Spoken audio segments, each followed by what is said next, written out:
오늘도 우리 가운데 함께 하신 주님을 찬송합니다.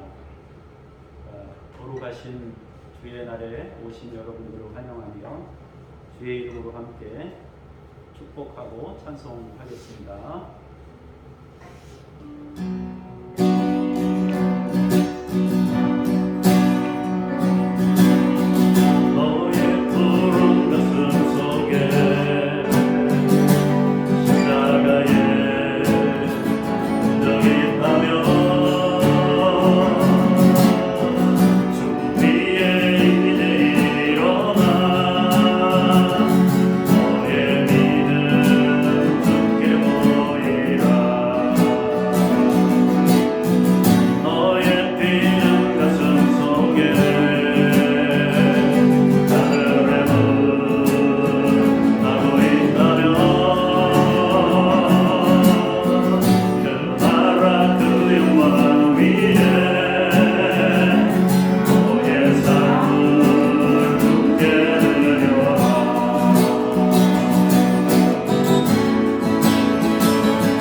여호와께서 우리를 찢으셨으나 도로 낫게 하실 것이요 우리를 치셨으나 싸매어 주실 것임이라. 여호와께서 이틀 후에 우리를 살리시며 셋째 날에 우리를 일으키시리니 우리가 그의 앞에서 살리라. 우리를 도로 낫게 하시고 싸매어 주시는 하나님께 왔습니다. 우리를 싸매어 주시고 하나님의 은혜 안에 거하게 하옵소서. 주 예수 그리스도의 이름으로 기도합니다. 아멘.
너는 나 외에는 다른 신들을 내게 두지 말라. 너는 내 하나님 여호와의 이름을 망령되게 부르지 말라. 내 부모를 공경하라. 간음하지 말라. 내 이웃에 대하여 거짓 증거하지 말라. 아멘. 참회의 기도로 함께 기도합니다.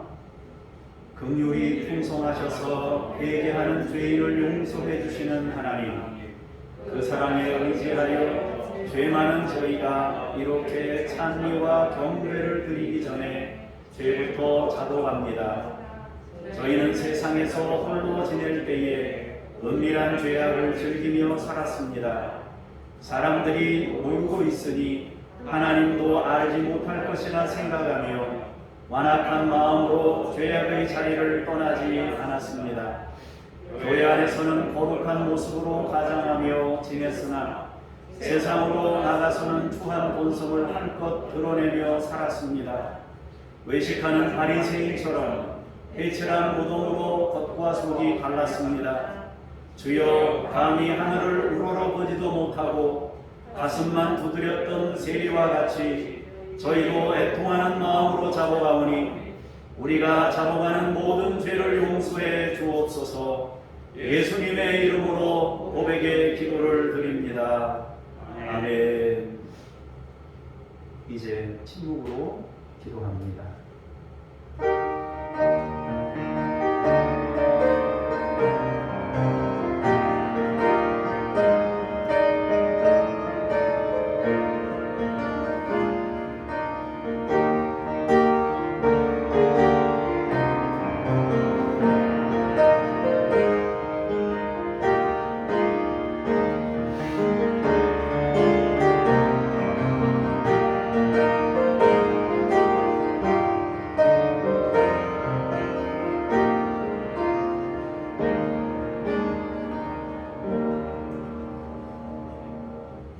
여호와께서 그의 종들의 영혼을 속량하시나니 그에게 피하는 자는 다 벌을 받지 아니하리로다.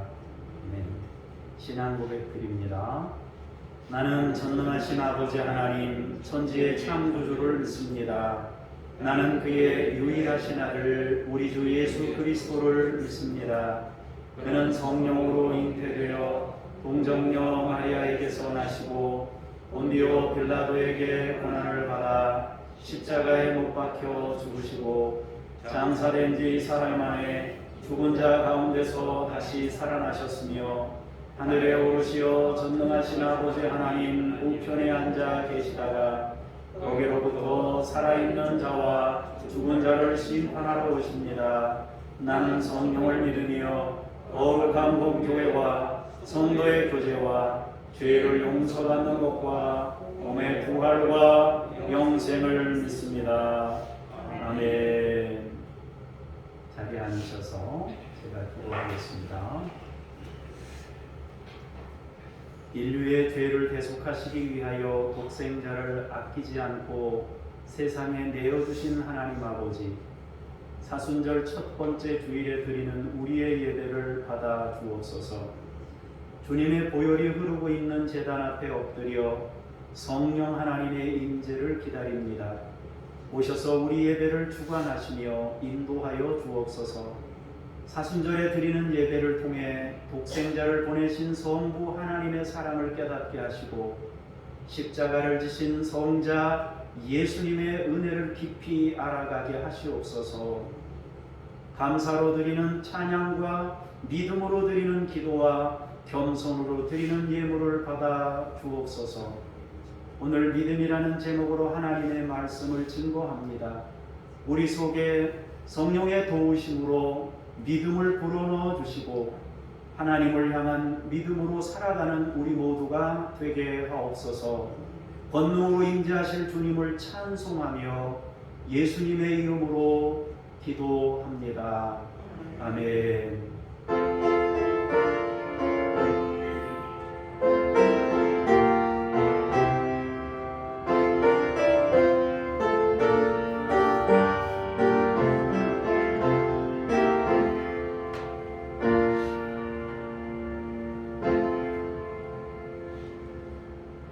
말씀 앞으로 나아가면서 세마 찬송 부르시겠습니다.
하나님의 말씀을 봉독하겠습니다.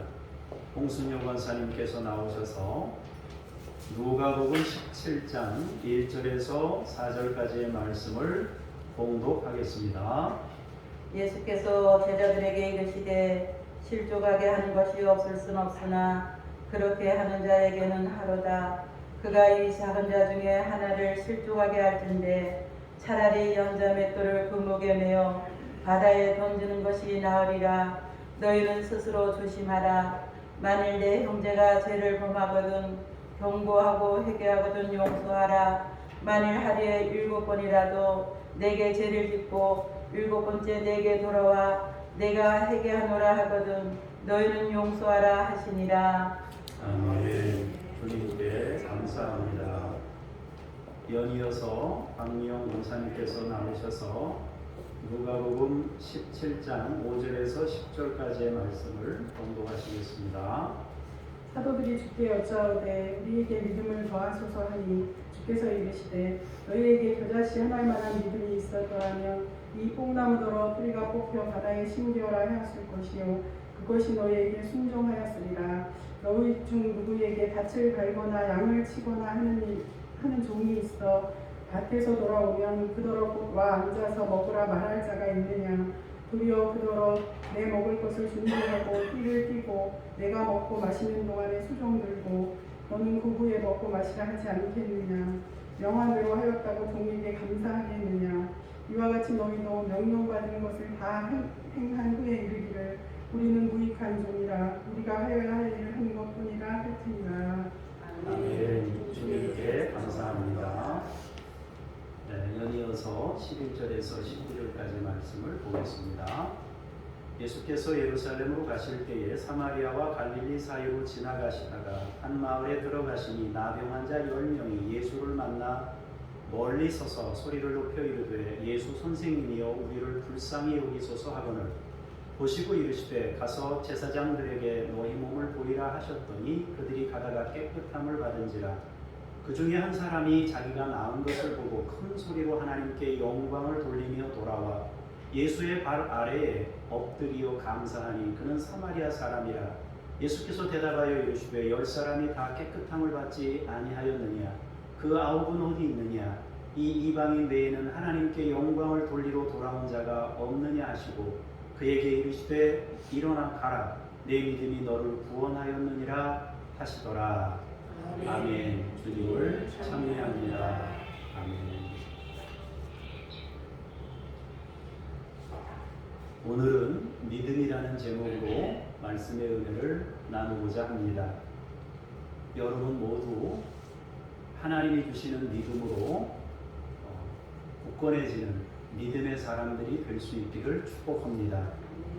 사람들 중에 많은 이들이 좋은 믿음을 맹종으로 착각하는 경향이 있습니다. 덮어놓고 믿으면 된다 이렇게 생각하는 경향이 있는데 여러분들은 덮어놓고 믿는 사람 되지 말고 성경을 열어서 성경을 읽고 성경이 말하는 것을 믿는 그런 지혜로운 믿음의 사람들이 될 수 있기를 원합니다. 믿습니다. 힘주어 말하면 좋은 믿음이라고 생각하는 그런 사람들도 있습니다. 믿습니다. 목소리를 크게 힘주어 말하면 믿음이 더 좋은 사람인 것처럼 그렇게 생각하는 거예요. 그렇게 따지면은 극단적인 단체나 이단들의 믿음이 더 좋아야 좋다고 말해야 됩니다. 그러나 결코 그것은 믿음이 아닙니다. 거짓된 믿음이고 죽은 믿음입니다. 믿음은 맹종이 아닙니다. 믿음은 확신을 갖는다고 해서 믿음이 아니에요. 잘못된 확신도 얼마든지 확신을 가지고 있을 수 있어요. 점점 더 저도 그러는데 우리 아내도 그렇고 막 우기는 거예요. 서로 막 우기는데 나중에 보면 나한테 없다고 막 우겼는데 내 주머니에서 뭐가 나와요, 물건이. 그러고 나면은 내가 가지고 있었던 확신이 잘못됐다는 걸 스스로가 느끼는 거 아니에요? 그러면서 이제는 너무 지나친 확신을 갖지 말아야겠다 이런 생각을 갖는 거죠. 혹시 당신한테 없어요? 뭐 이렇게 얘기하는 거죠. 없다고, 나는 만진 적이 없다. 그래도 강하게 주장을 못해요. 나중에 누구한테 나오든지 간에. 근데 어쨌든 우리가 가지고 있는 확신을 그것이 꼭 믿음인 것처럼 이렇게 생각하는데 잘못된 확신을 가진 경우가 되면 굉장히 위험한 것입니다. 엉터리 확신을 믿음이라고 주장하거나 착각해서 얼마나 많은 사람들이 잘못된 길을 가는지 모릅니다. 성경이 말하는 믿음은 예수 그리스도께서 오셔서 주님이 보여주신 것, 주님이 말씀하신 것, 주님이 가르쳐 주신 것, 그것을 믿을 때 믿음이라고 말하는 것입니다. 그러면 주님이 보여주신 것은 무엇인가? 주님이 오셔서 보여주신 것은 하나님의 사랑이다 그랬습니다. 달리 표현하면 은혜다 그랬습니다. 하나님께서 은혜의 하나님이심을 나타내셨습니다. 참된 믿음이라는 것은 바로 그 은혜의 하나님을 믿는 것을 말하는 것입니다. 하나님께서 은혜이신 것을 믿는 그것이 믿음입니다. 그 믿음으로 다른 이들과 함께 사는 것입니다. 은혜를 믿고 믿음으로 그 은혜를 믿는 믿음으로 다른 이들과 함께 사는 거예요. 그러니까 어느 한쪽 바퀴만 굴러가면 안 돼요. 여러분 말씀드렸다시피 리어커가 한쪽 바퀴만 구르면 제자리에서 뱅뱅 돌지 않습니까? 하나님의 은혜를 믿는 믿음으로 그 은혜의 마음으로 다른 이들과 함께 사는 거예요. 이 두 가지가 같이 잘 굴러가야 한다 하는 것입니다. 그러니까 믿음이란 사랑하는 것을 의미하는 것인데 그 사랑이 빠지면 그 믿음이나 확신은 전부 거짓입니다. 이제 말씀을 통해 그것들을 확인해 보도록 하겠습니다. 1절과 2절을 먼저 보시도록 하겠습니다. 시작. 다시 한번 시작. 예수께서 제자들에게 이르시되 이를 실족하게 하는 것은 없을 수는 없으나 그렇게 하면 자들에게 행하노라. 그가 이 작은 자 중에 하나를 실족하게 할진대 차라리 연자 맷돌이 그 목에 매여 바다에 던져지는 것이 나으리라.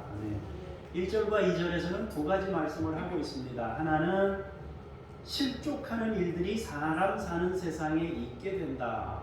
그걸 말씀하셨고, 두 번째 다른 것은 실족시키거나 실족하는 일은 재앙이다. 그렇게 말씀하시는 거예요. 어떤 재앙이냐? 연자 맷돌을 목에 메고 바다에 빠지는 것과 같은 재앙이다. 그랬습니다. 돌멩이 큰 거 매달아서 바다에 빠지면 어떻게 돼요? 죽는 거잖아요. 그죠? 첫 번째로 이 실족에 대한 내용인데, 본문은 우리가 살아가는 세상에서 자주 일어나거나 생길 수 있는 현실이라고 말합니다. 우리가 살아가는 세상에는 사람들이 자기 이익을 따라 살아가기 때문에 필연적으로 실족하는 일들이 일어납니다. 본능적으로 자기를 보호하고 방어하는 방식으로 살기 때문에 서로 간에 충돌이 생기는 것입니다. 이것은 불가피하게 생기는 일입니다. 실족이라는 말을 상처라는 말로 바꾸어서 생각해 보자면, 우리가 함께 살아가는 동안에 우리는 서로에게 많은 상처를 주고 상처를 받으면서 살게 됩니다. 여기서 자유로운 사람은 없어요. 여러분이 지금까지 살면서 상처 한 번도 안 받고 살지는 않았을 거예요. 그죠? 또 반대로 여러분들이 다른 사람에게 상처를 한 번도 안 준 적은 없을 거예요.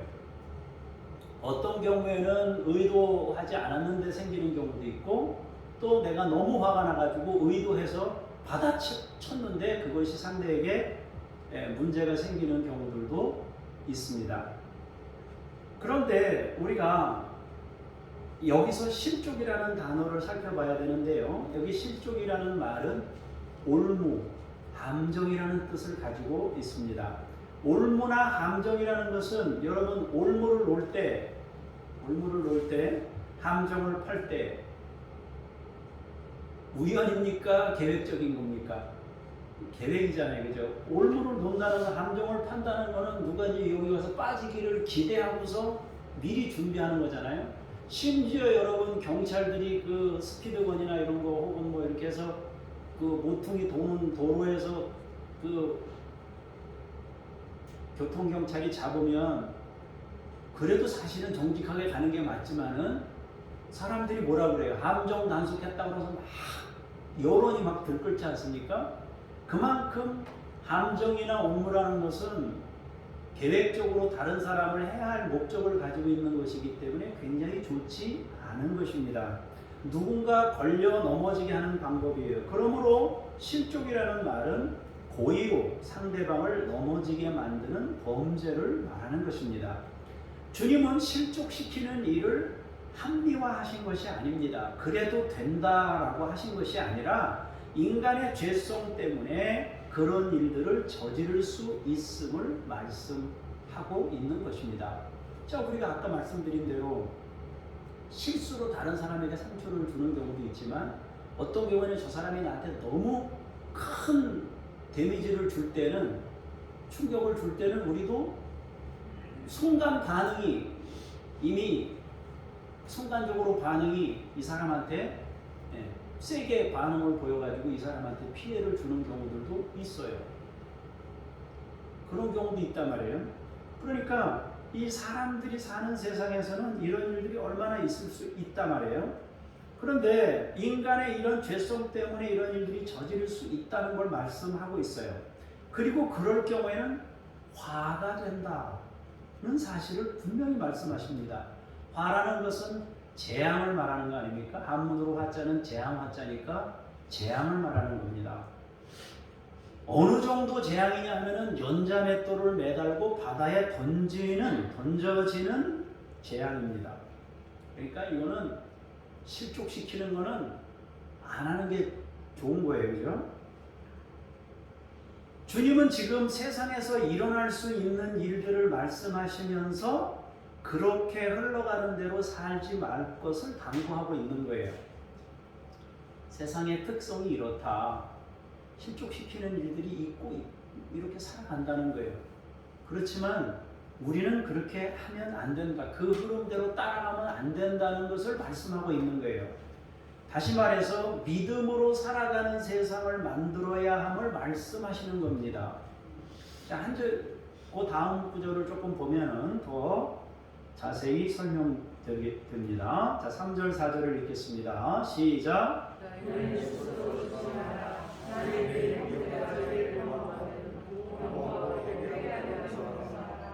만일 하루에 7번이라도 내게 죄를 짓고 7번 내게 돌아와 내가 회개하노라 하거든 너는 용서하라 하시더라. 아멘.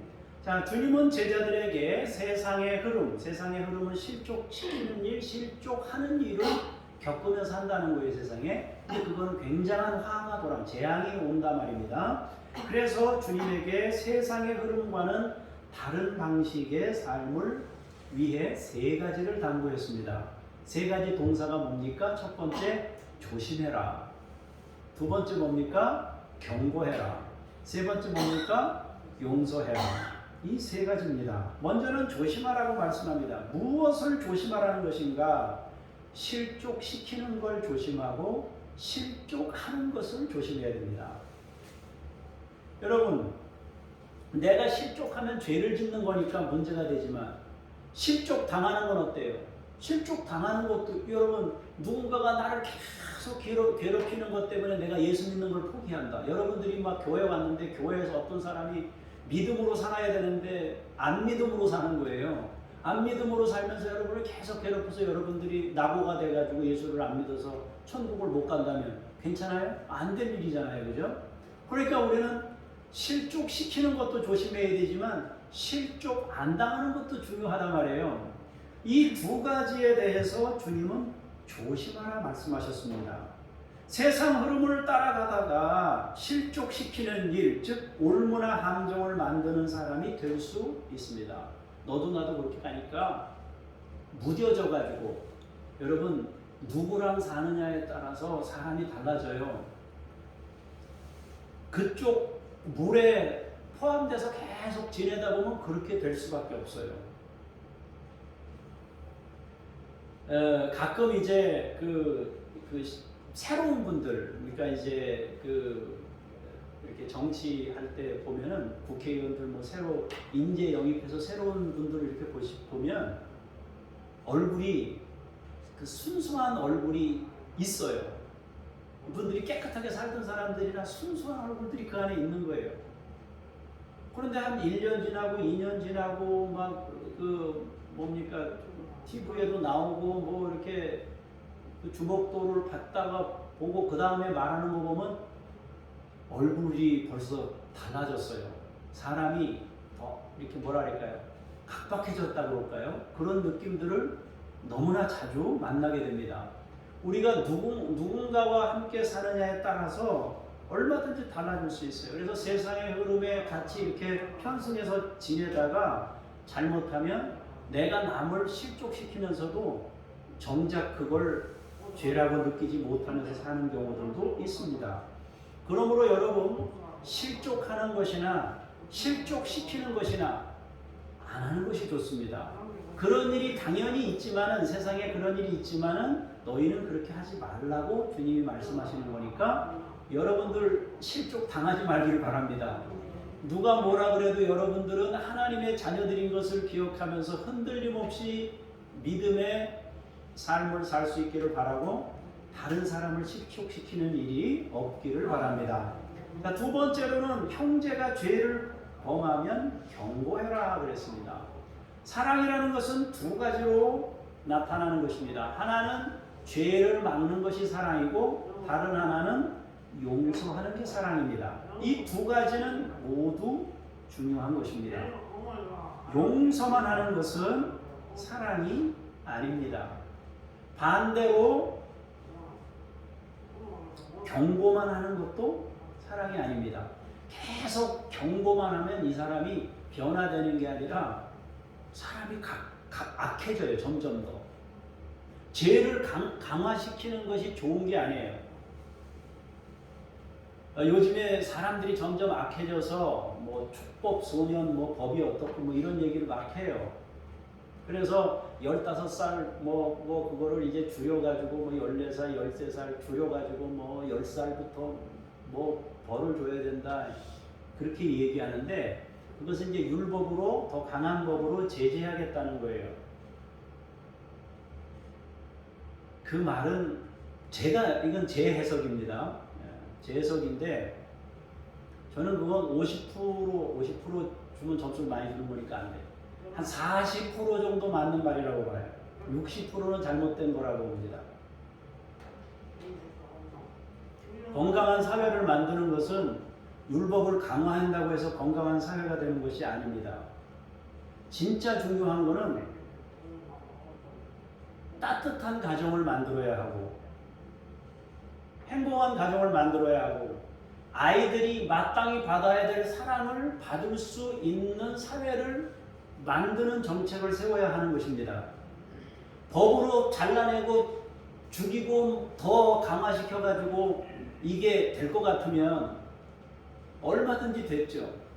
악이라는 것은요, 계속 짓누르면 더 이게 악이 받치는 거예요, 사람이. 그렇게 접근하는 것은 옳지 않다고 봅니다. 혹시 여러분들 중에 누구 가까운 사람이 있거든 좀 알려주세요. 건강한 사회라는 것은 사회 구성원 한 사람 한 사람이 따뜻한 마음으로 바뀌어져야 그 사회가 건강해지지, 그 아이를 법적으로 소년을 한번 들어갔다 나온 아이가 정말 변화돼서 새로운 사람으로 살아갈 수 있느냐? 쉽지 않습니다. 목적은 그렇게 삼지만 갱생이라고 얘기하지만 그 사람들도 뭐 갱생하면서 인사 안 되는데, 다시 태어난다고 뭐 인사한다고 그러는데 그게 그렇게 쉬운 게 아닙니다. 사람 한 사람의 변화를 위한 정책, 사람이 조금 더 여유를 갖고 따뜻한 마음을 가지고 살아갈 수 있도록 돕는 정책을 세워야 하는 것입니다. 요즘에는 맞벌이를 해서 살잖아요. 그죠? 남자가 다 맞벌이로 살잖아요. 그러면 우리 아이들이 풍성한 사랑과 혜택을 받을 수 있도록 세워가는 일에 에너지를 쏟아야 됩니다. 그래야 건강한 사회가 되는 것입니다. 사랑이라는 것은 경고하고 용서하는 일이 함께 가는 것입니다. 다른 사람을 실족하게 하기 위해서 올무나 함정을 만드는 것을 보고 가만 내버려두면 안 되잖아요. 그건 안 된다. 경고를 해야 된단 말이에요. 그거 경고하지 않으면 그 사람 망하게 만드는 일이에요. 그러므로 잘못된 길을 갈 때는 반드시 경고해야 됩니다. 그러나 또한 회개한다면은 용서해야 합니다.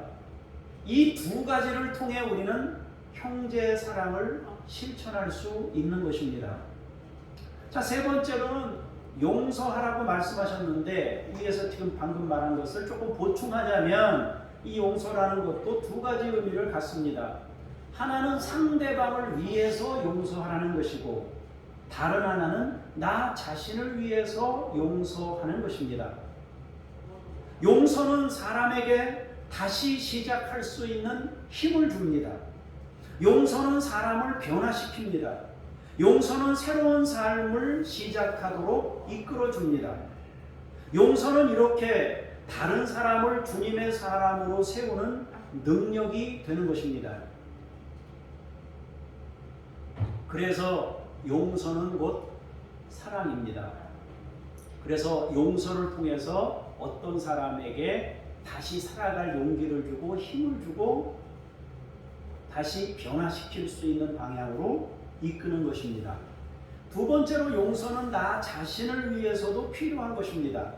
용서하지 않으면 내 안에 감정이 쌓입니다. 분노가 쌓입니다. 그거 뭐라 그래요? 우리나라에만 있는 단어예요. 한 맺힌다 그러잖아요. 한이 맺힌다 그러잖아요. 모르겠어요. 저 외국에는 한 맺히는 게 있는지, 한이라는 단어가 있는지 모르겠어요. 근데 이 한이라는 거, 그런 게 쌓여요. 그런 게 자꾸 쌓이고 그러면 어떻게 돼요? 화병이 생기는 거예요, 사람 안에. 사람 안에 병이 생기는 거예요. 병원 가도 증상이 안 나타나요. 근데 맨날 아파요, 시름시름. 힘들고 그런 거예요. 제가 화분에다가 물을 주다 보니까요. 화분에다가 준 물을 이제 밑에 떨어진 물 있잖아요. 그 밑에 떨어진 물을 밖으로 이제 드러내야 되니까 그 밑에 떨어진 물을 그 위에다 다시 줬어요. 옛날에. 죽어요. 거기서 빠진 물을 다시 주면 죽어요, 얘가. 새 물을 갖다 줘야 돼요. 그렇더라고요. 우리는 이게 속에 있는 거, 안 좋은 것들은 이게 버려져야지 여기 남아있으면 우리한테 결코 도움이 안 돼요. 그리고 그게 남아있으면 주님이 말씀하신 대로 자, 속으로 들어가는 게 더러워요? 나오는 게 더러워요? 나오는 게 더럽다 그랬잖아요. 그죠? 그럼 이 속에 뭐가 있느냐에 따라서 우리가 나쁜 걸 이걸 버리지 않고 그대로 가지고 있으면 어떻게 돼요? 결국 그게 나온단 말이에요. 그럼 그게 나오면 나한테만 해로운 게 아니라 그게 나오면서 다른 사람을 해롭게 하는 거예요. 그럼 결국 내가 용서하는 게 이 사람뿐만 아니라 내 안에도 그 용서의 마음이 정리가 되어야 다른 사람을 실족시키지 않을 수 있는 상태가 되는 거예요. 그래서 용서라는 것은 상대방을 위해서도 하지만 나를 위해서도 하고 장기적으로 보면 사회 전체를 위해서라도 우리는 용서의 마음을 가져야 한다는 것입니다. 반드시 용서하는 법을 배워야 됩니다. 그러므로 용서는 죄를 범했던 사람에 대한 사랑인 동시에 나 자신을 사랑하는 것입니다. 주님께서 하루에 7번이라도 용서하라고 하신 이유를 잘 생각해 봐야 됩니다. 하루에 7번 용서하려고 그러면 금방 와서 잘못하고 아유 잘못했어요. 그래놓고 금방 한 2시간 지났는데 또 똑같은 죄를 반복하고 미안해 그러면 그래 마음 착한 사람은 그래도 2번까지 용서할지도 몰라요. 3번째 그러면 나중에 어떻게 됩니까? 짜증이 나고 화가 나겠죠. 그러지 않겠습니까? 근데 한 7번쯤 그러고 나면 아마 이게 감당이 안 될 거예요. 막 분노가 터져가지고. 그러면 여러분들이 그때 여러분 마음을 다스릴 수 있어야 돼요. 우리가 하나님을 믿는다 그럴 때 어디까지 믿느냐? 하나님이 살아계심을 믿는 거예요. 내가 경고하는데 이 경고가 안 통할 수도 있어요. 안 통할 수도 있잖아요. 그죠? 또 경고하는 것이 안 통할 수도 있지만 또 동시에 그런 것도 있을 수 있어요. 내가 경고를 했는데 나중에 알고 보니까 사실은 그 사람이 나를 경고해야 되는 상황인데 내가 경고한 경우도 얼마든지 있을 수 있어요. 우리가 하나님께 맡긴다 그러는 것이 우리가 할 수 있는 만큼 하는 거예요. 그 범위를 넘어서는 것은 누가 해요? 그 당사자고 하나님이 감당하는 몫이에요. 그것까지 내가 막 다 하겠다 그러면 못하는 거예요. 대통령이 누가 되실지 모르겠지만 그분들이 하셔야 될 일이 있어요. 그러나 나는 내가 해야 될 일이 있는 거예요. 내가 막 대통령한테 쫓아가서 당신 똑바로 하시오, 뭐 하시오 할 수 없고 먹히지도 않을 뿐더러. 그래서 우리가 할 수 있는 하나님이 나에게 맡겨준 달란트가 하나든 둘이든 나에게 주어진 그 삶의 자리에서 내 범주만큼 말하는 거예요. 나에게 주어진 권한만큼 말하는 거예요. 만약에 우리 성도님들 중에 누군가가 죄를 범했다면 제가 그 부분에 대해서 말할 수 있어요. 그러나 이 사람이 변화된 선택을 하는 문제는 그 사람이 선택하는 문제예요. 함부로 막 말할 수 없단 말이에요. 하나님이 저에게 목회자라는 권한을 주셨기 때문에 거기 범주까지만 하는 거예요. 반대로 여러분, 제가 막 어떤 잘못을 막 저질렀다고 치면 여러분들 말하기가 굉장히 어려울 거예요. 어디까지 어떻게 얘기해야 될까 감당하기 힘들 거예요. 그러면 여러분들이 어떻게 합니까? 하나님 도와주세요. 우리 목사님이 바른 선택을 할 수 있게 막 기도할 거 아니겠어요, 그죠? 그래서 7번 용서하라고 할 때 하나님이 우리에게 조심해라, 너희 마음을 잘 다스려라. 아니면 용서가 안 돼가지고 그 마음 다스리는 게 안 돼서 힘들게 인생을 살아야 된다. 그리고 사회적인 부작용을 네가 만드는 장본인이 될 수 있다 라고 말하는 것입니다. 그래서 이 사회는 실족시키는 일, 실족당하는 일들이 넘쳐나는데 그 흐름이 세상에 편만해 있지만은 우리 믿음의 사람들은 조심하고 경고하고 용서해서 실족시키는 세상 속에서 그쪽으로 끌려다니는 인생을 살지 않는 사람이 되어야 된다. 그 얘기를 말씀하고 있는 겁니다.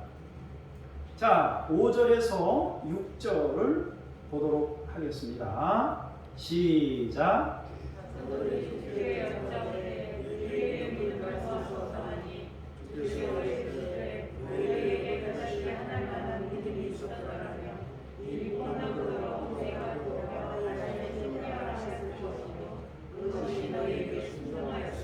아멘. 자, 말씀을 들으는 제자들은 주님을 향해 우리에게 믿음을 더하소서 이렇게 이야기합니다. 말씀을 듣고 나니까 자신들과 말씀을 비교해 보니까 간격이 있는 거예요. 그걸 아는 거예요. 여러분, 우리가 말씀을 들을 때마다 말씀과 우리의 이 간격이 있다는 걸 느끼지 않습니까? 제자들도 그랬어요. 주님, 말씀대로 살고자 합니다. 그러니 믿음을 더해 주세요. 그런 의미일 겁니다. 그러자 주님께서 두 가지 말씀을 하셨습니다. 겨자씨 한 알만한 믿음만 있어도 된다. 이게 첫 번째 말씀이에요. 두 번째 말씀은 뭡니까? 겨자씨 한 알만한 믿음이 있으면 뽕나무가 뽑혀서 바다에 심겨지라고 해도 순종할 거다. 이 말씀을 합니다. 자, 그렇다면 예수님은 왜 뽕나무를 바다에 심는 것을 말씀하셨을까 하는 겁니다. 뽕나무 뽑아서 뭐 하겠어요? 뽕나무 뽑아서 바다에 왜 심어요? 쓸데없는 짓을 왜 합니까? 그런데 그게 된다는 거 아닙니까? 그런데도 주님이 이 뽕나무 이야기를 했습니다. 이 말씀을 왜 하신 겁니까? 믿음이라는 것은 우리가 생각하는 것보다 훨씬 더 큰 변화를 만든다는 거예요. 뽕나무가 바다에 심겨지는 게 중요한 게 아니고, 그래서 이제 가끔 어떤 사람들은 그래요. 믿습니다. 하나님 나에게 믿음 더해주셔서 막 믿습니다 해가지고 이제 막 뽕나무를 뽑아서 저절로 옮겨질 수 있는 이런 걸 자꾸 신비적으로 생각하려고 하는데 그것은 성경을 잘못 읽는 겁니다. 주님이 말씀하신 핵심은 믿음이라는 것은 우리가 생각할 수 없는, 상상할 수 없는 큰 변화를 만들어내는 실제적인 능력임을 말씀하고 있는 겁니다. 그렇다면은 겨자씨 하나로 말씀하신 이유는 또 뭡니까? 믿음을 더하소서 그랬더니 너희에게 겨자씨 하나일 만한 믿음만 있으면 상상할 수 없는 일을 만든다고 합니다. 이 말씀은 두 가지 의미를 가지고 있습니다. 하나는 너희에게는 믿음이 없다. 믿음 더해주세요 그랬더니 겨자씨만한 것만 있어도 큰 변화를 만든다고 그랬잖아요. 그럼 제자들에게 겨자씨만한 믿음, 겨자씨보다 믿음이 크다는 거예요, 작다는 거예요? 겨자씨보다 더 작다 너네들 믿음은. 그 얘기 아니에요, 그죠? 그럼 겨자씨보다 더 작으면 그 믿음이 있는 거예요, 없는 거예요? 없는 거죠, 뭐. 두 번째로는 믿음이라는 것은 하나님의 은혜이며 사랑이라는 뜻입니다. 하나님의 것이 우리 속에 있어야, 하나님의 것이 우리 안에 와야 그게 믿음이라는 거예요. 다시 말해서 우리에게서 나온 건 믿음이 아니란 말이에요. 사람에게서 나온 건 믿음이 아니에요. 그러니까 지금 제자들이 어떻게 접근하고 있는 겁니까? 내가 주님 말씀 들었으니까 착하게 살아야지, 선하게 살아야지 하고 자기가 결심하는 거예요. 그런데 그 결심으로 나온 것은 결국 사람의 의란 말이에요. 자기의, 사람의 의란 말이에요. 그 사람의 의는 변화를 못 시킨단 말이에요. 진정한 사랑이 아니기 때문에 변화를 못 시켜요. 우리가 베푸는 선행은 항상 그 뒤에 뭐가 들어있느냐 하면 계산이 들어있어요. 우리가 섬기는 선행이라는 건 항상 뒤에 깔려 있어요.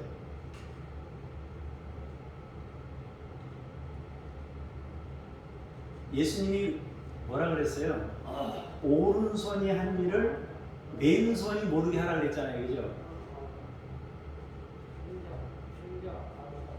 근데 여러분, 우리가 이제 지난번에 교회에서 내 교회에다가 이제 그 대학교 가는 뭐 자녀들이 그래서 보내드렸는데, 그거 왼손이 하는 일을 오른손이 모른다는 건 뭐예요? 어떻게 왼손이 하는 걸 오른손이 몰라요? 오른손이 하는 걸 왼손이 어떻게 몰라요? 그 말은 무슨 뜻이에요? 잃어버려라. 잃어버려라. 근데 잃어버려져요? 내가 도와준 게? 문제는 그 사람 만날 때 그 사람이 안 잊어버려. 그 사람이. 얼마 전에도 시차를 했는데 우연히 통화가 그분이 이제 우리 아이가 대학을 갑니다. 근데 뭐 이런저런 얘기하다가 들은 거예요. 그래서 그래, 조금이라도 이렇게 도움이 되면은 좋겠다. 그래서 이제 다른데 이제 장학금 될 만한 곳을 소개한 군데 해주고 또 이렇게 해서 보내드렸는데 너무너무 고마워하시더라고요. 그냥 이제 잊어버려야 되는데 만났잖아요, 시찰에 가서. 만났는데 이분이 또 막 인사를 하는 거예요.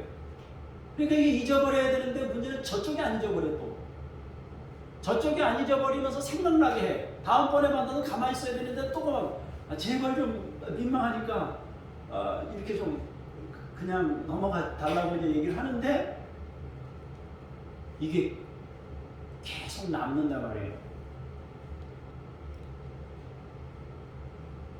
사랑하는 여러분, 우리 속에 있는 거는, 우리에게서 나간 것들은 항상 그렇게 뭔가 기억에 남고 계산에 남아있고 관계 속에서 뭔가 남는 채로 있는 거예요.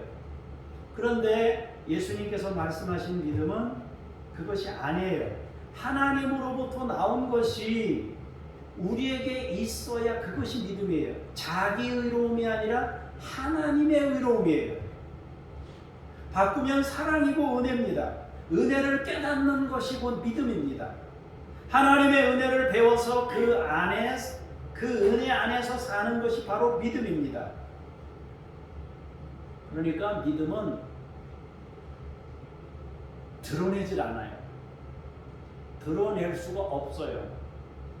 믿음은 드러낼 수가 없는 거예요. 하나님의 믿음은.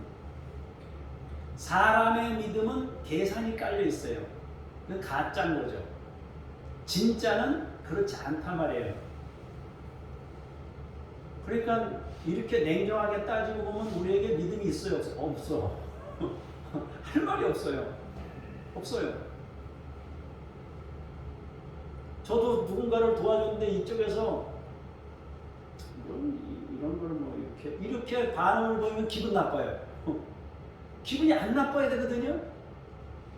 기분이 안 나빠야 되는데 나쁘다는 거는 인간의 의로움으로 접근하는 거예요. 그러니까 주님께서 우리에게 믿음이 있다고 얘기하는 건 뭐예요?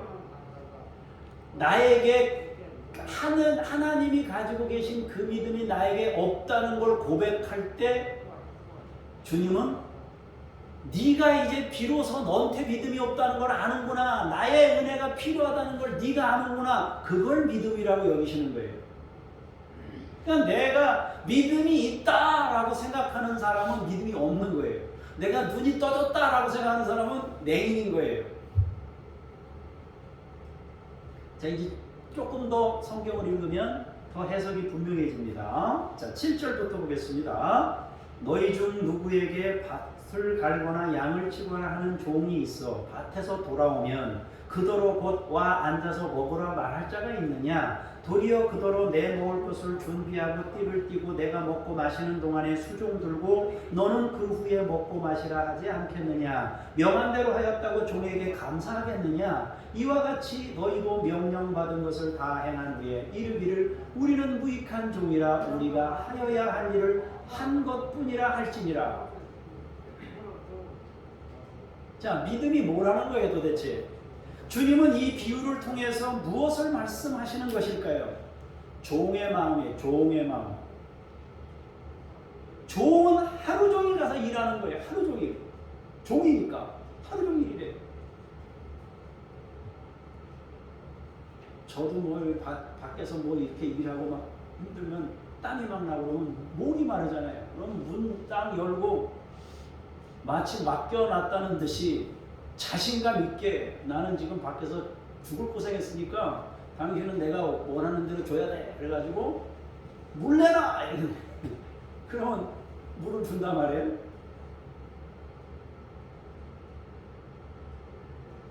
의기양양해가지고 그런단 말이에요. 근데 종은 아니에요. 하루 종일 일하고 돌아왔어요. 그러면 주인이 아이고 고생했다 어서 와라 밥 차렸다 먹어라 안 그런단 말이에요. 종이 돌아와가지고 막 상을 차려요. 상 차리면 겸상해요? 못해요. 서서 기다리는 거예요. 하루 종일 일하고 온 사람이 서서 기다리는 거예요. 왜? 또 다른 신부름 있을지 모르니까 야 이 반찬 비었다 더 가져와라 뭐 해달라. 얼마나 힘들어요. 그죠? 우리 교회도 식당 하시는 분이 계시지만은 주님의 마음을 정말 그거 하면서 많이 배우는 거예요. 얼마나 힘들어요. 계속 신경 들어야 되니까. 그러면 밥만 차려주면 되는 게 아니고 밥 차려서 밥 먹을 동안 기다리고 서 있는 거예요. 그리고 상 물려가지고 먹어라 그러면 이제 그 상 받아서 치우고 새로 차려 먹는 게 아니라 그냥 거기다 밥그릇 놓고 종이니까 그냥 먹어요. 그리고 마지막 한 말이 뭐예요? 다 행한 후에 모든 걸 싹 행한 후에 이르기를 10절에 자 10절을 다시 한번 읽어보겠습니다. 시작.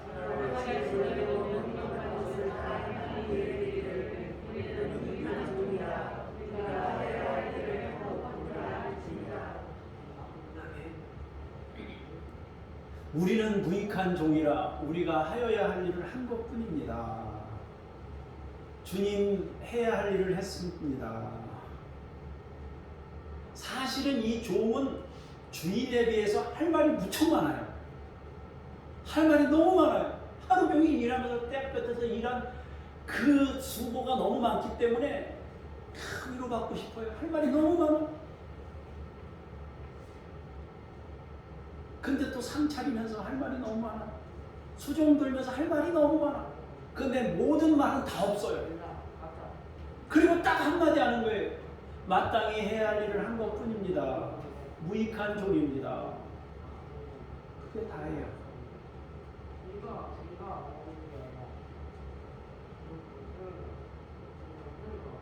이 종에게 자기 의로움이란 찾아볼 수 없습니다.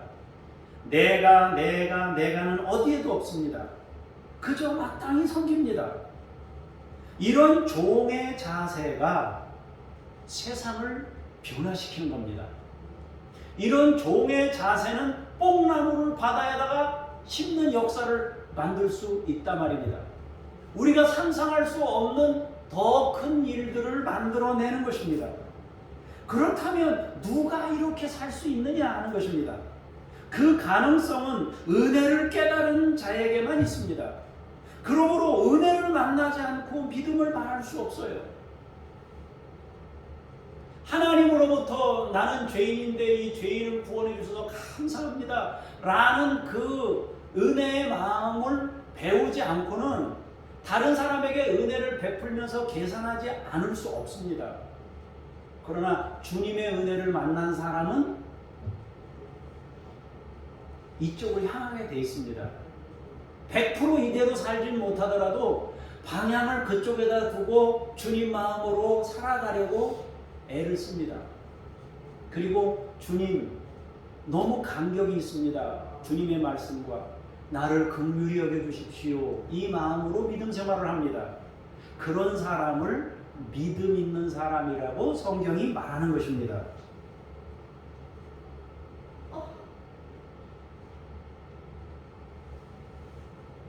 제자들은 믿음을 더해달라고 얘기할 때 자기들에게 약간의 선이 있다고 착각했습니다. 그러면서 거기에 보태달라고 요청한 겁니다. 그러나 주님은 자기 의로움으로 출발한 선은 처음부터 믿음이 아니라고 말씀합니다. 믿음은 전적으로 종이 되어 섬기는 것입니다. 자기 의로움을 전혀 생각하거나 상상하지도 않습니다. 이것이 은혜를 아는 자의 삶입니다. 그것이 믿음입니다. 이렇게 하고 생각하고 살펴보니 내게 믿음이 없음이 자명해지는 겁니다. 이제 우리는 주님 앞에 서서 주님 제게 믿음이 없습니다. 다만 은혜를 베풀어 주셔서 은혜를 깨닫는 사람이 되게 해주세요. 주님은 우리에게 의가 없음을 깨닫고 엎드리는 것을 믿음으로 보십니다. 하나님 외에는 어떤 방법도 없음을 인정하고 깨닫는 것을 믿음으로 보십니다. 이제 믿음에 대해서 한 가지만 더 살펴보면 믿음이 무엇인지 더 정확하게 이해할 수 있을 겁니다. 11절에서 19절 말씀을 보겠습니다. 예수께서 예루살렘으로 가실 때 사마리아와 갈릴리 사이로 지나가시다가 한 마을에 들어가시니 나병 자 10명이 예수를 만나 멀리 서서 소리를 높여 이르되 예수 선생님이여 우리를 불쌍히 여기소서 하거늘 보시고 이르시되 가서 제사장들에게 너희 몸을 보이라 하셨더니 그들이 가다가 깨끗함을 받은지라. 그 중에 한 사람이 자기가 나온 것을 보고 큰 소리로 하나님께 영광을 돌리며 돌아와 예수의 발 아래에 엎드려 감사하니 그는 사마리아 사람이라. 예수께서 대답하여 이르시되 10사람이 다 깨끗함을 받지 아니하였느냐? 그 9은 어디 있느냐? 이 이방인 외에는 하나님께 영광을 돌리러 돌아온 자가 없느냐 하시고 그에게 이르시되 일어나 가라 내 믿음이 너를 구원하였느니라 하시더라. 아멘.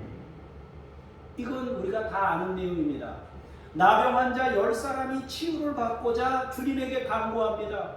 자기들이 부정한 사람이기 때문에 주님께 가까이 갈 수 없어요. 그래서 멀리 서서 주여 우리를 고쳐주십시오 라고 말합니다. 긍휼히 여겨달라고 말합니다. 그래서 주님은 그들에게 은혜를 베푸시고 치유합니다. 그리고 그들은 전적인 은혜를 입고 깨끗함을 받았습니다. 그런데 은혜를 입고 나서 태도가 완전히 달랐습니다. 그들이 치유받고 나서 얼마나 기뻤겠습니까? 불치병인데 불치병을 치유받고 났으니까 얼마나 기뻐했겠습니까 여러분? 아마 너무 기뻤을 거예요. 그런데 감사는 한 사람만 했어요. 10명의 사람이 치유받고 한 사람이 하나님께 영광을 돌리며 돌아와 주님 발 아래에 엎드려 감사합니다. 그런데 그는 사마리아 사람이었습니다. 주님은 10사람이 깨끗함을 받았는데 9은 어디 가고 왜 너 혼자 왔느냐? 주님이 그를 보시고 말씀하십니다. 일어나 가라. 내 믿음이 너를 구원하였느니라 그랬습니다. 그럼 이 사람은 믿음이 있다는 거예요, 없다는 거예요? 있다는 거예요, 이 사람은. 제자들은 겨자씨 하나할 만한 믿음만 있어도 된다고 했는데 이 사람은 믿음이 있다는 거예요. 내 믿음이 너를 구원했다는 거예요.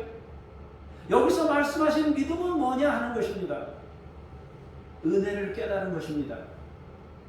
자신이 사랑받았다는 것을 안 것입니다. 자기에게 어떤 조건이 있어서 사랑받은 게 아니라 일방적인 은혜를 힘입은 걸 이 사람이 깨달은 거예요. 문둥병자들은 서로의 출신 배경이나 신분이나 다 의미가 없어요. 그냥 문둥병자라는 한 가지 때문에 10사람이 같이 친구처럼 살았어요. 10사람이 전부 다. 모든 사람이 너는 부정한 사람이, 넌 부정한 사람이야. 그러니까 이 사람들은 아무데도 친구가 없어요. 그냥 누구만 친구예요? 문둥병자들끼리만 친구예요.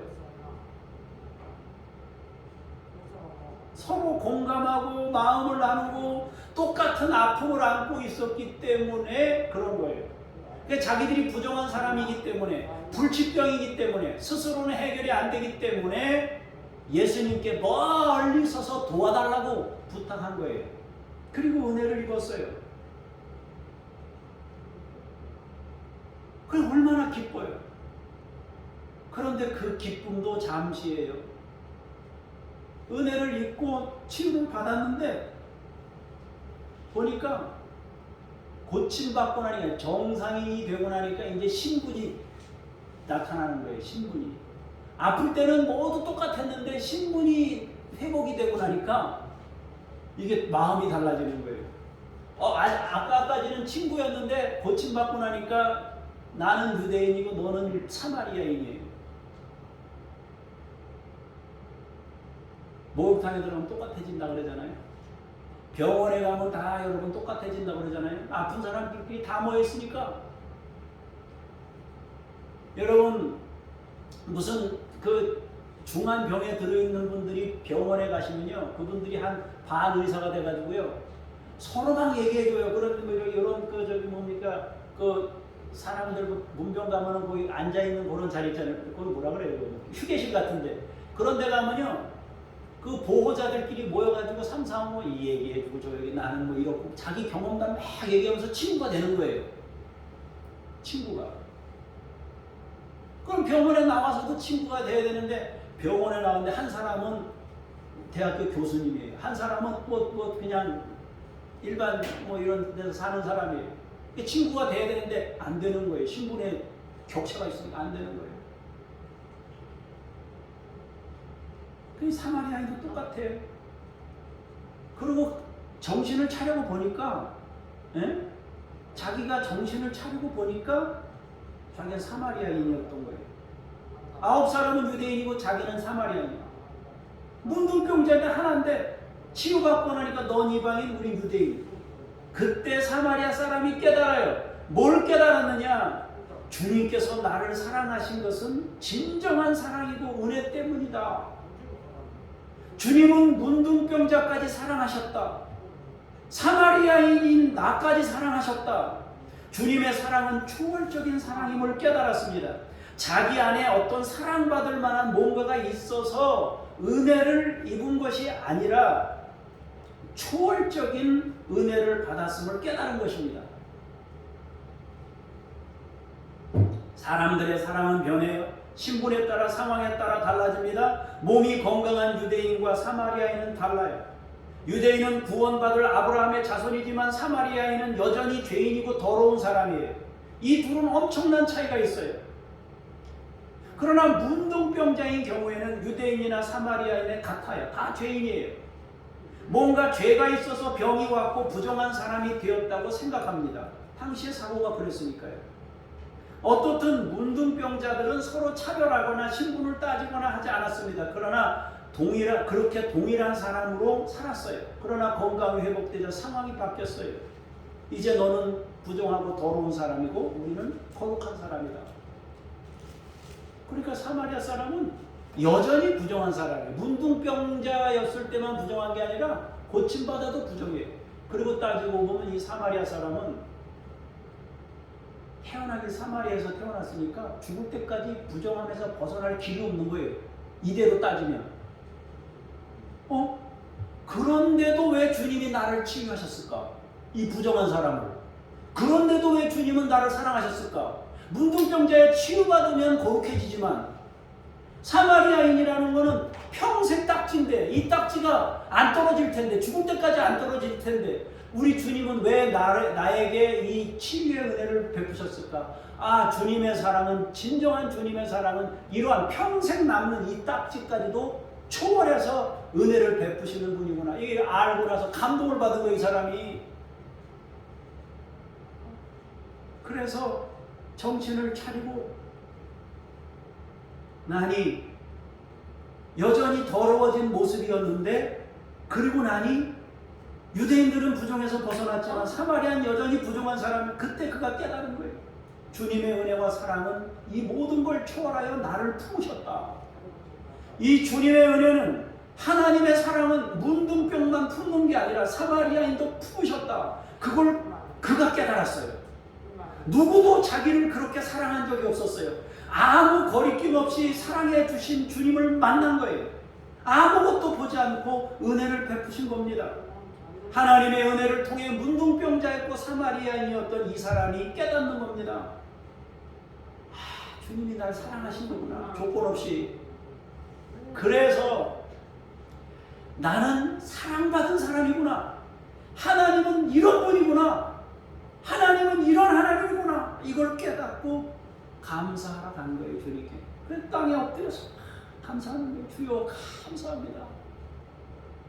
그러니까 이 사람 속에 있는 이 감사는 어떤 감사예요? 세상에 없는 감사예요. 자기에게서 나온 게 아니에요. 하나님의 은혜를 깨달으면서, 주님이 주신 은혜를 알면서 생긴 거예요. 하나님으로부터 온 걸 받은 거예요. 그래서 주님이 너 믿음 있다는 거예요. 하나님으로부터 흘러 들어온 은혜를 깨달은, 열매가 맺어요. 씨앗이 떨어져서, 주님의 은혜의 씨앗이 떨어져서 30배, 60배, 100배, 옥토 밭에서 열매가 맺는 것처럼 그렇게 됐단 말이에요. 자신이 하나님께 사랑받는 존재임을 깨닫는 거예요. 그게 은혜입니다. 그게 믿음이에요. 하나님이 여러분들을 얼마나 사랑하는지 아십니까?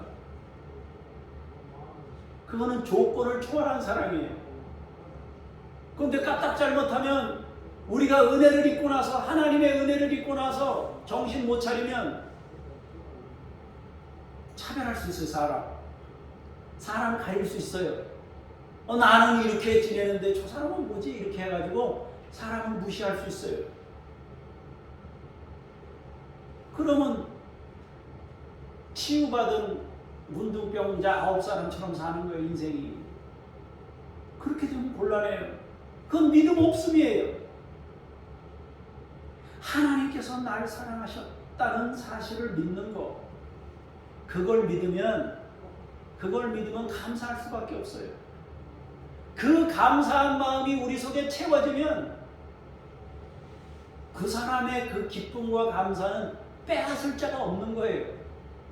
내가 너희에게 주는 평안은 세상이 주는 것과 같지 않다 그랬습니다. 사랑하는 성도 여러분, 하나님의 사랑과 은혜를 깨닫기를 축복합니다. 그분의 사랑은 우리에게 어떤 의로움을 발견했기 때문이 아닙니다. 만일 그렇다면 하나님의 사랑을 받을 사람들은 정해져 있을 거예요. 그러나 하나님의 은혜와 사랑은 그런 게 아니에요. 그분의 사랑은 모두에게 주어져 있습니다. 그래서 성경은 계속 말합니다. 누구든지 주의 이름을 부르는 자는 구원을 얻으리라. 누구든지. 하나님의 은혜는 나에게만 주어진 게 아니라 모두에게 주어졌음을 아는 것이 믿음이고, 바로 그것을 믿는 것이 믿음입니다. 이런 믿음을 가진 사람들은 종처럼 섬기며 살아갑니다. 감사한 마음을 갖는. 그러니까 주님께 다시 온 거 아니겠어요? 자기 의로움을 드러내지 않습니다. 그러니까 이 사마리아 사람은 여전히 죄인인 거예요. 자기는 여전히 사마리아인이야. 그래, 고침받은 것 때문에 자랑 못해요. 내가 대단해서 고침받았다고 말 못합니다. 여전히 사마리아인이니까. 그러니까 나의 나된 것은 오직 하나님의 은혜 때문입니다라고 고백할 수밖에 없어 이 사람은. 그러니까 아까 종이 하루 종일 가서 일하고 와서 거기서 또 수종 두고 했던 이 자세가 이 사람한테는 있는 거예요. 결국 이러한 사람은 그저 감사함으로 마땅한 마음으로 행합니다. 자기 의로움을 드러내지 않고 이런 믿음의 소유자가 뽕나무로 옮깁니다. 세상을 변화시킵니다. 상상할 수 없는 놀라운 일들을 만들게 됩니다. 여러분 모두 은혜를 깨닫는 분들이 되길 바라고 감사한 마음이 채워지는 분들이 되시기를 축복합니다. 기도하겠습니다.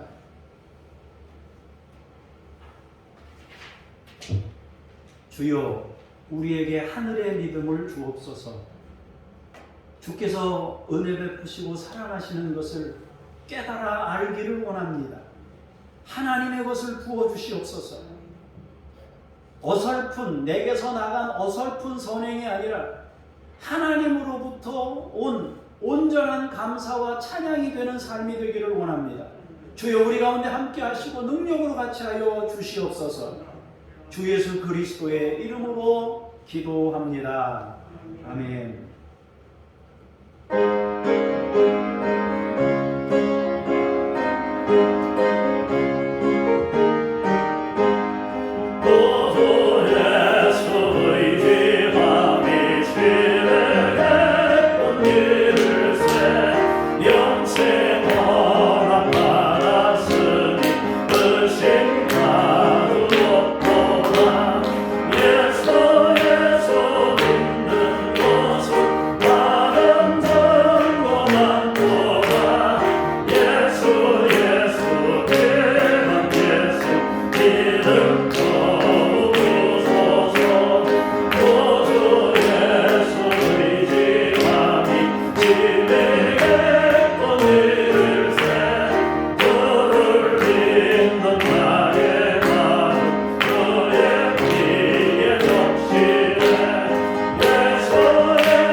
우리의 의를 드러내고자 예물드림이 아니요 하나님이 베푸신 은혜에 감사하며 드립니다.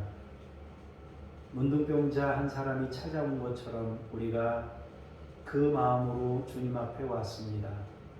주께서 우리의 마음과 예물을 받으시고 하나님의 성령으로도 충만케 해주셔서 그의 은혜 안에 사는 참된 믿음의 사람들로 세우시옵소서. 감사드리며 예수님 이름으로 기도합니다. 아멘. 하늘에 계신 우리 아버지, 아버지의 이름을 거룩하게 하시며 아버지의 나라가 오게 하시며 아버지의 뜻이 하늘에서와 같이 땅에서도 이루어지게 하소서.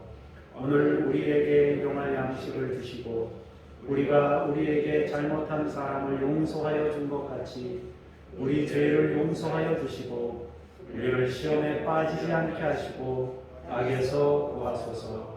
나라와 권능과 영광이 영원히 아버지의 것입니다. 아멘.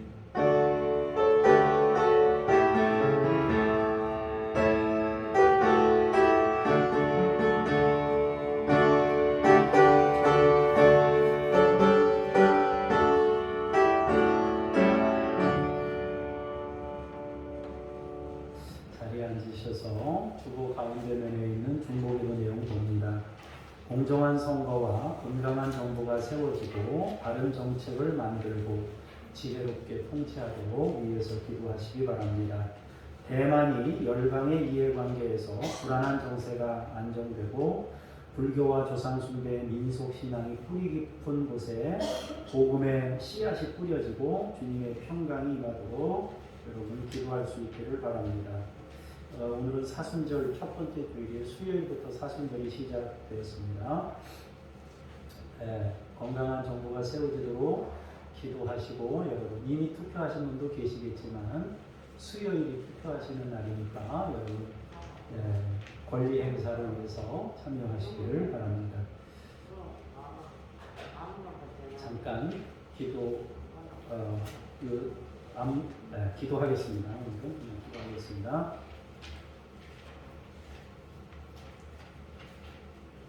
하나님 아버지, 공정한 선거와 건강한 정부가 세워지게 하시고 바른 정책이 만들어지고 지혜롭게 통치하도록 도와주시옵소서. 대통령 한 사람만이 아니라 주변에 세워질 사람들도 하나님께서 미리 예비하셔서 하나님 국민을 생각하고 또 통합을 이루고 마음이 큰 사람들이 세워져서 건강한 사회를 만들 수 있도록 하나님이여 주변 사람들까지도 섭리하시고 역사하시옵소서. 대만을 축복하며 기도합니다. 열방의 이해관계 속에 불안한 정세가 있는데 안정되게 하옵소서. 여러 가지 신앙들이 민속신앙들이 뿌리 깊게 자리하고 있습니다. 복음의 씨앗이 뿌려져 주님의 평강이 임하게 하여 주시옵소서. 하나님 아버지, 저 러시아와 우크라이나에서 전쟁이 있습니다. 하나님께서 도와주셔서 인간의 욕심으로 인해 생기는 수없는 고통받는 사람들, 주여 주께서 그들을 긍휼히 여기시고 붙잡아 주시옵소서. 전쟁이 종식되게 해주시고 아버지, 이미 많은 사람이 희생됐습니다. 집을 잃었습니다. 건축물들이 파괴됐습니다. 지금 중단해서 복구하자 하더라도 엄청난 시간과 에너지가 들고 이미 고통받은 사람들, 가족을 잃은 사람들은 아버지 눈물의 세월을 보내야 합니다. 하나님께서 이 모든 것을 빨리 정리시켜 주시고 주께서 책임을 물을 자를 책임을 물으시고 하나님께서 그 땅에 평화가 정착되도록 은혜를 베풀어 주시옵소서. 하나님, 산불로 인해서 또 피해가 나고 있습니다. 하나님, 빨리 진화되도록 도와주시고 하나님, 바람으로 인해서 인명피해가 생기지 않도록 주요 소방관들이나 거기에 투입된 사람들, 헬기 조종사들, 하나님 아버지, 과로로 인해서 며칠 동안 계속 쉬지 않고 일하는 것 때문에 오는 그런 몸에 부담이 있습니다. 하나님께서 그들의 몸과 건강을 지키셔서 하나님 잘 감당하도록 도우시고 모든 것이 빨리 종식되도록 인도하여 주시옵소서. 하나님, 이성희 북한 어린이들 야바 임마누엘에게 주의 성령을 부어주셔서 하나님의 영광을 나타낼 그릇들로 세워 주시옵소서. 김요엘, 이웃 아저씨 아줌마, 이동식, 서명숙, 김수연, 김명숙, 천 애슐리 이분 선교사님들에게 함께 해주셔서 주의 거룩한 사역들을 이루며 많은 사람들에게 주의 나라를 선포하고 주의 영광을 이룰 수 있도록 하나님께서 이들 가운데 함께하여 주시옵소서. 하나님, 우리 성도들을 주의 이름으로 축복합니다. 가정에 복을 내리시고 평강이 임하게 하시고 주의 은혜를 깨닫게 하시고 우리의 자녀들이 믿음으로 세워지게 하시고 아버지 하나님, 이 세상에서 믿음으로 승리하는 종들이 다 되게 하시고 인도하시고 보호하시고 공급하시고 어딜 가든지 하나님께서 이들을 안보하여 주시옵소서. 세상에 지배받는 사람들이 아니라 믿음으로 세상을 바로 세우고 선한 영향력을 끼치는 믿음의 자녀들 되게 하여 주시옵소서.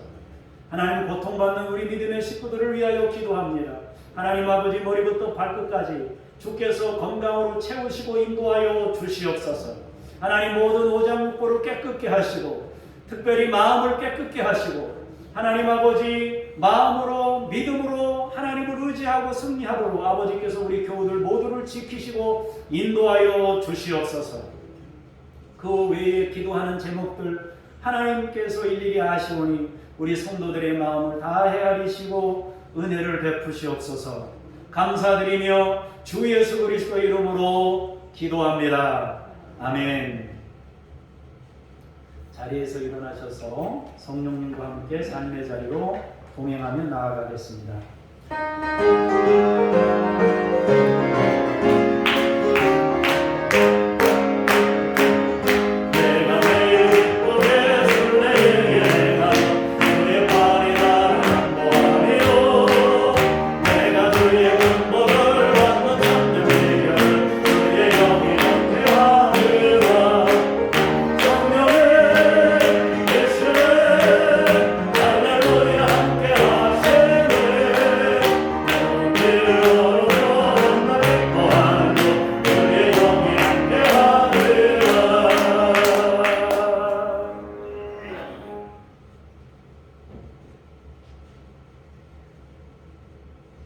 우리에게 은혜 베푸시기 위하여 오셔서 십자가를 지시고 부활하시고 승천하시고 다시 오실 주 예수 그리스도의 은혜와 아버지 하나님의 놀라우신 사랑하심과 성령님의 믿음으로 역사하시는 은총이 오늘 말씀을 통하여 하나님께로부터 오는 믿음을, 은혜를 깨달아 믿음으로 살기를 결단하는 하나님의 사람들 머리머리 위에, 교회와 열방 위에 이제로부터 영원까지 함께 하시기를 간절히 축원하옵나이다. 아멘.